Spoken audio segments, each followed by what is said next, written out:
Welcome to Three Count Commentaries. Today we're going to be talking about Smackdown, September 23rd, 2022. All right, let's see. Do we have any news and notes? I didn't see any. I didn't see anything worth discussing. So let's get right into the show. Bloodline opened the show, and this was probably some of the best television that has occurred. Period. I'm talking TV, period. In a long time. I want to give these guys a tremendous amount of credit for what they did here. So for starters, Heyman started out by not knowing what Utah citizens are called. I think they're called Utes, by the way. UTES. Instead, he called them the Salt Lake Cityites. And said the planet, the universe, the metaverse belongs to Roman Reigns. So there was no home field advantage for Drew McIntyre. And said while he would like to take credit for bringing in Solo Sikoa, and while other people, looking at Sami Zayn, would like to take credit, it was the elders that sent Solo, and Solo will be the enforcer of the bloodline. That will free up Jimmy and Jay to focus on their pursuit of immortality and maintaining their grip on the tag team championships. The Usos, of course, talked about the Brawling Brutes. They're going to beat them tonight. Roman then called over Solo and said that the elders may have sent him, but he answers to Roman and said for Solo to acknowledge him. Solo immediately does so. Solo and Roman hug, and what was tremendous stuff.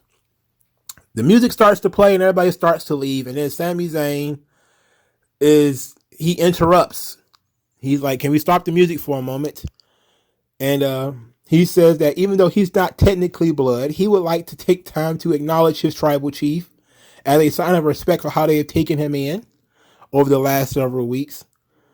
And Roman was incredulous that Sami Zayn was doing all this. He was like, "Well, why are you talking right now? Why are you wearing our shirt? What do you want?" And Sami Zayn, of course, stammered through this whole thing. He said, "Okay, look, we need you to take this Bloodline shirt off. We need you to take it off." The crowd is immediately booing. They're immediately upset. And Jey Uso is like a snarling wolf on the side. He is yelling without a microphone, and you can hear him clearly. "Take the shirt off! Take the shirt off!" So Sami Zayn is trying to explain himself. Roman's like, "Yeah, last week you disrespected the wise man. This whole Logan Paul thing. Yeah, you need to take the shirt off. You need to listen. Take this shirt off." And he still is reluctant to take the shirt off. Roman sicks Jay on him. Jay rips the shirt off of Sami Zayn. The crowd is booing. Sami Zayn is non-resistant. He put his hands up. He's looking real defenseless. It was so sad. It was so tense too. And the tense is growing. As Roman says, he doesn't ever want to see Sami Zayn in a Bloodline shirt ever again. He says he's never going to wear that shirt again. And then he said, because he got him his own. And he tossed Sami Zayn a shirt. And everything about this was excellent. Every bit of it was excellent. Sami Zayn being so happy that he has this honorary Uce shirt. The smile on his face, how he hugged Roman, who was like, "What is this?" But then ultimately, pat him on the back because he was like, "Yeah, thanks." The secret handshake with Jimmy, but Jay being in the corner, he went all the way to the corner and was just standing there with the boo-boo face. It was excellent. This was fantastic. Everything about this was great. Everything about this was excellent. It literally, Jimmy, Paul, and Solo basically didn't exist. Like, their facial expressions didn't matter. It was all about Roman, Sammy, and Jay. And we can see what was going on here. I kind of figured that he was going to give Sammy his own shirt, but I think he would give him his own We the Ones shirt. I thought that's what he was going to do. But they took it to the next level by giving Sammy his own shirt, the honorary Uce shirt. This was phenomenal. It was phenomenal. And Jay having the boo-boo face about it was equally good. This was awesome TV. All right. It had a range of emotions in it where you were scared for Sammy for a moment. Then you felt bad for him because he's being humiliated. He had his shirt ripped off of him. You know that Jay wants to kill him. So you see this thing happening and you're like, oh my God, this is about to be awful. This is about to be so sad and your feelings are about to be crushed. And then Roman turns it on you, gives Sammy his own shirt. And now everybody's happy. The crowd is ecstatic that, Sammy's not going to get beat up. And instead, Sammy's going to be involved, and he's going to be more involved than ever. He's now officially the honorary Uce. And then Jay is in the corner, tapped out. He just can't believe what he's looking at here. He just can't understand it. He don't get it. This was excellent. This was excellent TV. Hug chasing Sami Zayn is fantastic. This was tremendous. I love this. Later in the show, Sami Zayn runs into Ricochet and Madcap Moss. They run down Ricochet and Moss, kind of talk shit about Sami Zayn. And then Sami Zayn says, look, I'm in the Bloodline now. And to disrespect me is to disrespect the Bloodline. And, Ricochet and Rick, they idiots. They don't know. They don't care. They immediately get attacked by Solo Sikoa, who beats the shit out of both of them, which is, again, excellent TV. We also get a promo from the Brawling Brutes, who talked about it being fight night and how they're going to win the tag team championships. And Sheamus, who cut a promo on his match with Gunther, which is apparently the main event next week. They're going to have a rematch for the Intercontinental Championship. And Sheamus was like, oi, we're going to drag Gunther down to the belly of the beast, man. Look at me, check it. And we made a stone of stuff, man. Look at us, man. And they're going to, beat the Usos and win the tag team championships. No, they aren't. And how he's going to beat the tar out of Gunther to win the Intercontinental title. And that set us up for the main event, which was the Usos versus the Brawling Brutes, Butch and Ridge Holland. And this match was much better than it had any right to be. This match was actually very good, and the crowd was so into it. Jey Uso was distracted by Sami Zayn, so they added some storyline elements to the match that increased the drama, because Jey was distracted and kind of making some mistakes as he argued with Sami outside the ring. The biggest spot was probably Ridge Holland lifting up both Usos at the same time and tossing them over his head, which was excellent stuff. Sheamus ended up chasing off Sami Zayn and ended up getting jumped by Imperium. When that happened, the Brutes were distracted by Imperium being out there beating up on Sheamus. This led to the one and done in the Brawling Brutes losing the match. And we know that the Brawling Brutes wasn't going to win, but they did a good job of, leading people to believe that they could possibly win, to making them look good. They shined them up nicely. And the Brawling Brutes now increasing their stock as one of the top, babyface teams in on SmackDown is a surprise, because 2 or 3 weeks ago you wouldn't have seen this coming. But the Brawling Brutes through their antics have become, and basically through Sheamus, his Herculean effort against Gunther, have become a babyface trio. And they come across as 3 likable guys. Just 3 likable, tough guys. And, of course they were going to lose. That was inevitable. But they're setting up the whole thing with Imperium. And Imperium being sort of dickheads who cost them the tag team championships. I like that too. It protected the Brawling Brutes. They didn't just lose a fight. Imperium was involved in their loss. So it continues the heat between Imperium and the Brawling Brutes. Loved it. Think this was excellent. Great tag team match. Good finish. Single finish. When a guy hits a finisher and it's over. The Usos get out of this situation with the titles. Jey and Sami got to argue a little bit on camera, and you could, foretell that maybe Sami's going to be the downfall of this team. because well, basically it's not going to be Sami. It's going to be Jey Uso's irrational hatred of Sami Zayn. It's going to be the downfall of that team. So I liked it. I thoroughly enjoyed everything in Bloodline on this show. And it's amazing how this has been going on for 2 years. And the Bloodline stuff is not in any way running out of steam.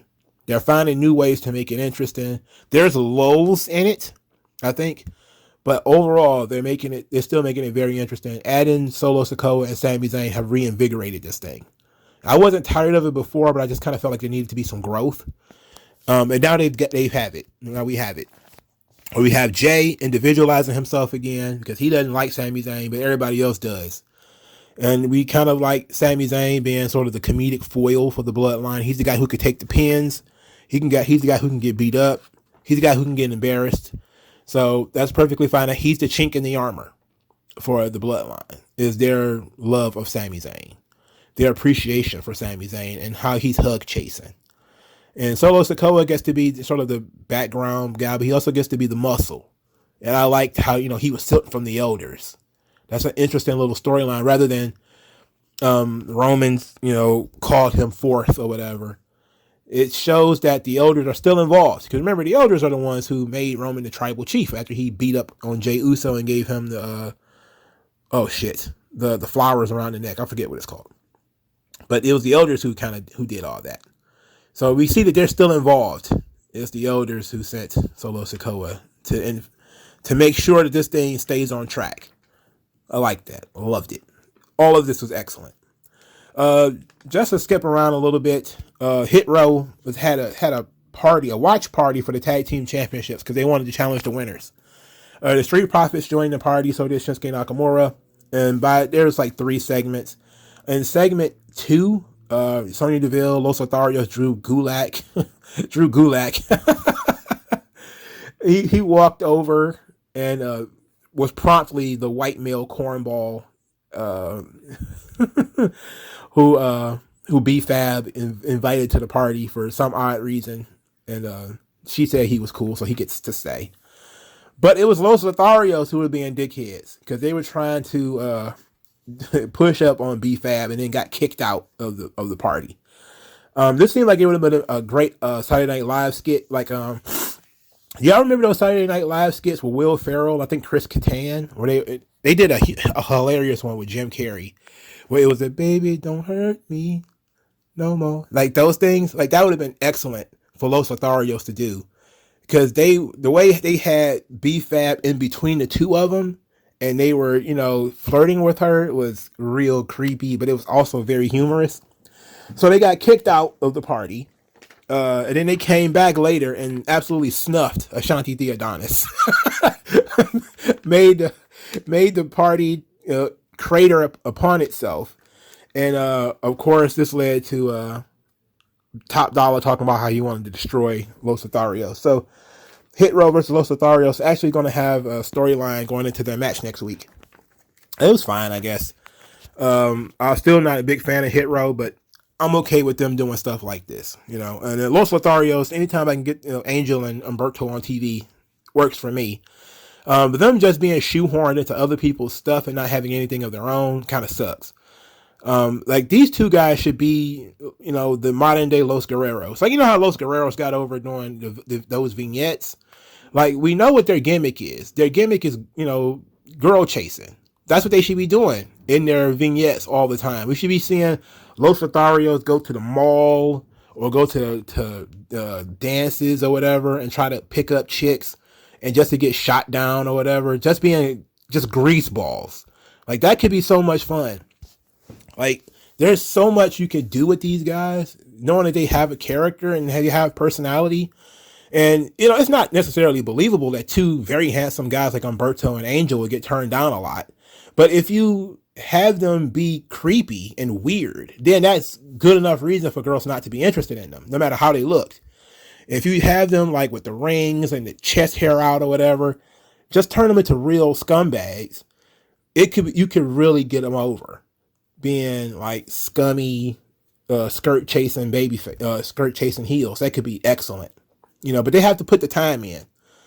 And I have 100 ideas to how to get these guys over. And like I said, I just mentioned that the Saturday Night Live skits, like every week, it would be like 2 Los Lotharios vignettes where they are going to pick up chicks and they just go to random places like supermarket and they walk up on like random housewives in the supermarket, like crowding her and, you know, speaking in Spanish and all kinds of stuff like that. She's like, ugh. And then, you know, they have some kind of comedic something happen to them when they slip on a banana peel or they get hit in the face with a pie or something like that. Kind of like Johnny Bravo. If you've ever seen the cartoon Johnny Bravo, it would be similar to that, where, you know, they would be humorously embarrassed every week in their vignettes. But the point of it is to just get over their characters and to do fun stuff on TV. You know, that's what I would do with them, because I think they can pull it off. You know, them just kind of being bump guys, I'm not really a fan of that. Whatever.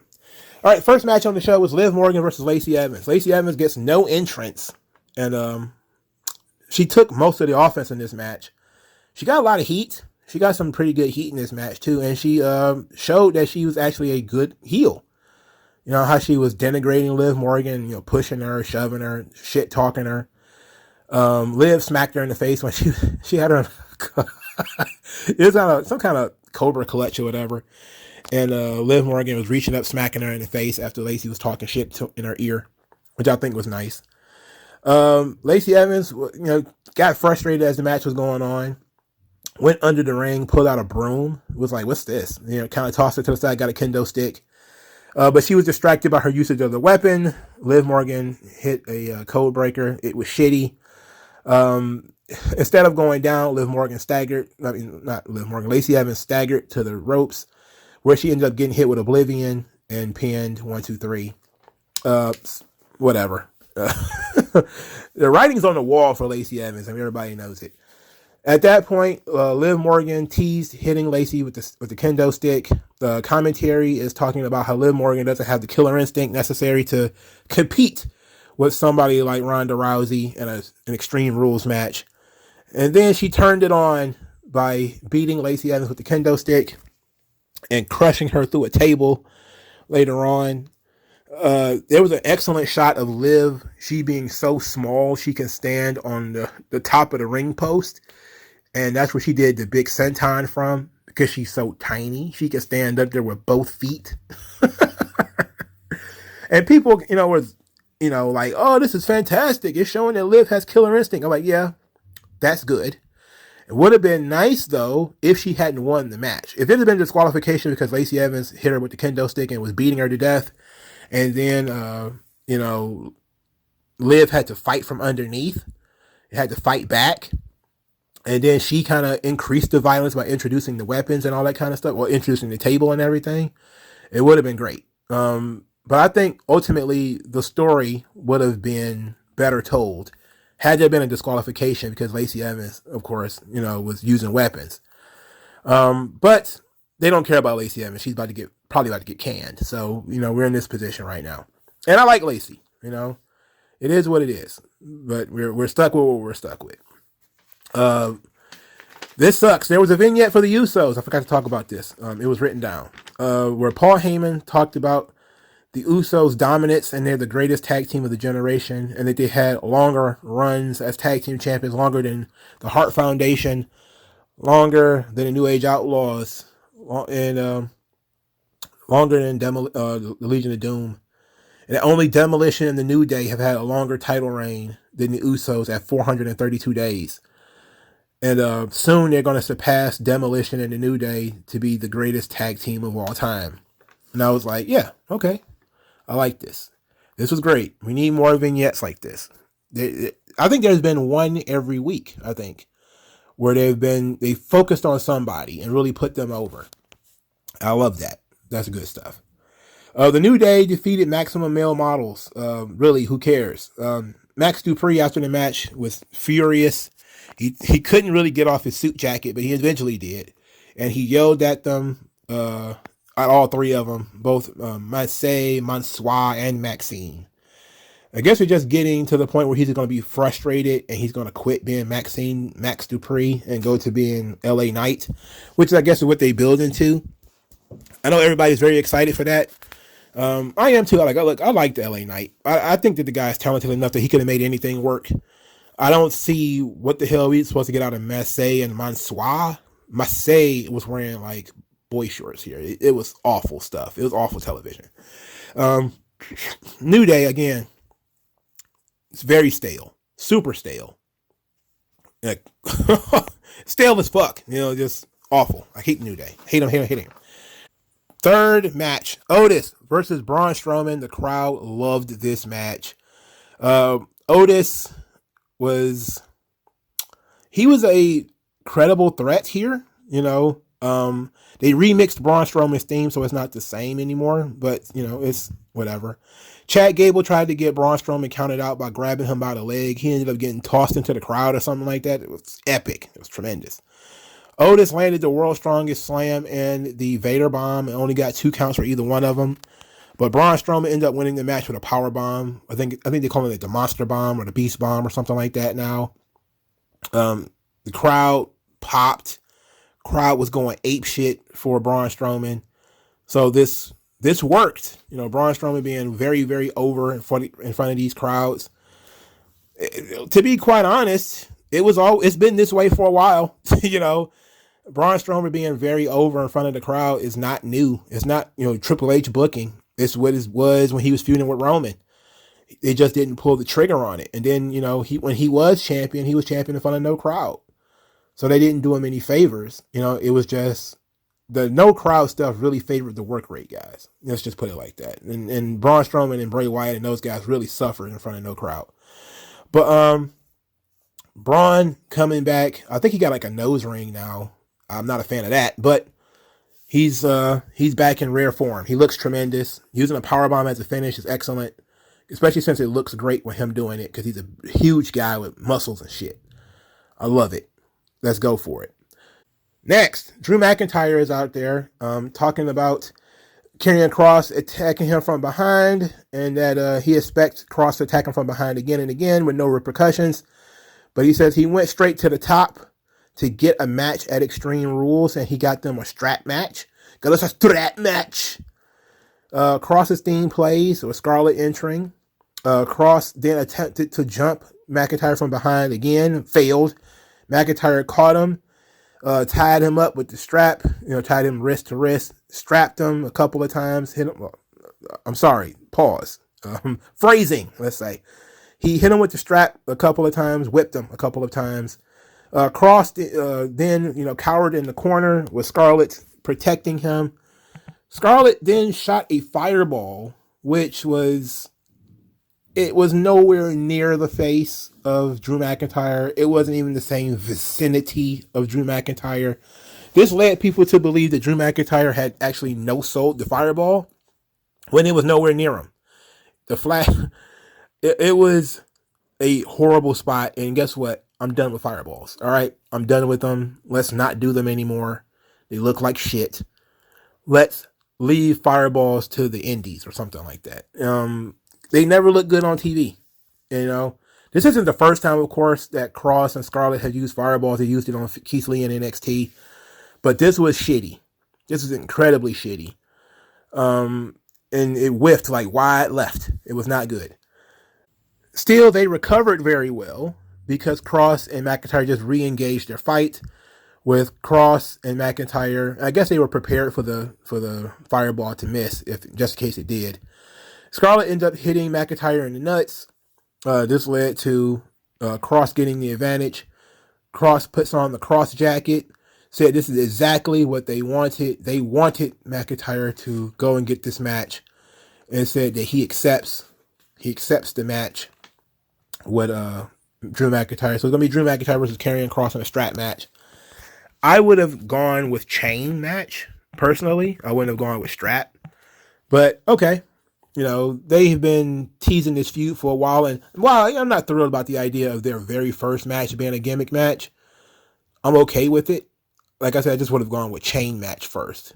Chain matches, it feels and looks a little bit more brutal than a strap match, But okay. It's the point of the match is that Kross can't attack him from behind, can't run away. All right, cool. Fourth match, and the last thing for me to talk about, Dakota Kai versus Raquel Rodriguez. Ugh. Dakota Kai sucks. Thankfully this match was short though, however. Dakota Kai didn't come out to her own theme. Instead, she came out to the Damage Control theme. So apparently they knew that she wasn't going to get a reaction if she came out to her own theme. Raquel Rodriguez wins the match with a distraction roll-up. So she just can't beat Dakota Kai. She has to win via distraction roll-up because Shotzi came out there to handle Io and Bayley. And that, distracted them. And Raquel wins with a roll-up. The girl who's literally twice the size of Dakota Kai has to win the match via distraction roll-up. Okay, sure. At least she won. I fully expected her to lose. After the match, Damage Control jumped both of them, but Shotzi ended up fighting them off by herself. So she's infinitely stronger now than she was as a heel. There's a bit of a mix-up, I guess, between Shotzi and Io, where they were fighting in the corner, and we weren't sure what was supposed to happen. Like, what was supposed to occur? It was she not supposed to grab Io and throw her out of the ring, or was because Io was very resistant? But it was a huge botch, and everybody noticed it. People are now talking about how terrible Shotzi is as a wrestler. I'm pretty sure it was just a miscommunication between the two chicks, and not anything major. But Shotzi and Raquel being partners now, but still no explanation or reason for it. It just is what it is, and people don't care. This is the thing about I listened to Disco Inferno and Conan when Joe Feeney mentioned the word fan service, and Conan didn't know what that meant, and he said, like, what does that mean? And because Joe is always using like mark terms, but fan service isn't a thing that's a wrestling term. It's in all fandoms. Fan service is something that occurs in the story that takes you out of the story, because the point of it is not that it's needed for storyline purposes, but that is to pop a certain section of the fan base. Like, if you listen to my Dragon Ball Superhero review, one of the fan servicey moments of that was when you had Piccolo trying to fly a skyship, and he's doing a very terrible job of it. And he says to Pan, he never learned how to drive. It's like, okay, that's one of those if you know kind of things. Like, if you know that Piccolo, driving was non-canon in Dragon Ball, now, because he did learn how to drive, but it was in a non-canon filler episode of Dragon Ball Z. So it was one of those fan servicey things that was added into the movie as a wink and a nod to the people who know the Dragon Ball canon and stuff like that. It didn't necessarily take you out of the story like some fan servicey elements tend to do, which is why I complain about them so much. Is sometimes things happen and there's no need for it. We talk about this a little bit more in a different video. But when you do something on TV, there should not be a subsection of the audience who knows about it and a subsection of the audience who doesn't. Everybody should be on the same page. And when you do things that take people off the same page, it does get annoying. Speaking of which, the White Rabbit stuff, they apparently somebody spoiled it and released the mini game and everything kind of early before SmackDown. Then they took it down. The QR code was actually during the Hit Row party. I don't even try to follow these things because I never get my phone out in time to do the mini game. But the mini game sent you to the White Rabbit going through a dungeon. It was very simple. It then gave you two codes. Well, one code, but two statements, either Cole and then the coordinates to Edmonton, which is where Monday Night Raw will be taking place. But it also had patricide, and then it gave you the coordinates to Monday Night Raw. Now, some people have said, patricide, of course, is killing one's own father, which I knew without Googling it. And I joked that it was going to be Dominic Mysterio killing his own dad on Raw. But apparently, people who are super familiar, again, fan service, they're super familiar with Bray Wyatt, said that Bray Wyatt did a promo about killing his own father. And it did it in, I think it was in NXT, FCW or something like that. And that has been floating around. So everybody knows that it's Bray Wyatt at this point. So now we're just building anticipation, following the breadcrumbs. So I expect there to be another teaser on Raw. And the actual debut, the actual presentation of Bray Wyatt, if that's who it's going to be, I'm guessing it's going to be at a pay-per-view and not going to be on television. They're just going to use the breadcrumbs to spike television ratings, which is, the right thing to do. It's the same as doing a vignette. I like it personally. I don't try to follow the QR codes because I'm not good enough to whip out my phone and do that. But it gets everybody on the same page if you're on the internet. If you're on the internet and you see the QR code and you follow and go through, you're following the breadcrumbs, all that kind of stuff, that's nice. But it does take people off the beaten path because there's a lot of people who are trying to keep up with that, but they have not watched 100 hours of Bray Wyatt promos, man, to know that he talked about killing his own father. I didn't even know that. I didn't know that. It took for me to see some kind of super fan or some kind of wrestling journalist retweet it in order for me to see that. And that kind of stuff takes people out of the situation because they feel like they're not involved. And there shouldn't be elements of the story that you're not involved with. There's certain things, of course, that you can miss because you're not paying attention, like the QR code. But there shouldn't be like large elements of the story that you're missing, And the whole White Rabbit stuff is happening in the shadow of the rest of the show because it's not in any way involved with the rest of the show. It's just kind of been an extra B story going on through the QR codes on the screen. And while that's a neato idea, you do have a large part of the audience who probably don't even know what's happening. They don't know what the hype is all about. They don't understand it because they're not following. And they're not following because they can't follow, because either they're slightly older and don't really know how to work a QR code, or they're not permanently on the internet and therefore aren't, following all the breadcrumbs on Twitter. And to me, that seems to be, leaving people out. Like the videos of White Rabbit by Jefferson Airplane playing, I can understand, people have seen that, and that's kind of how this whole thing started. I can see people maybe understanding that and knowing that, but the White Rabbit stuff, I can see people kind of getting lost in it. And you don't want people to get lost. You want to make sure that your audience understands what's going on. But still, I think it was pretty solid. But a solid enough episode except for anything New Day and Maximum Male Models, which sucked. Dakota Kai and Raquel Rodriguez, which sucked because Dakota Kai sucks. But, mostly a solid show. Bloodline carried this thing. It was very good. Thank you for your time. Like, share, subscribe. I'll talk to you guys later. Peace out.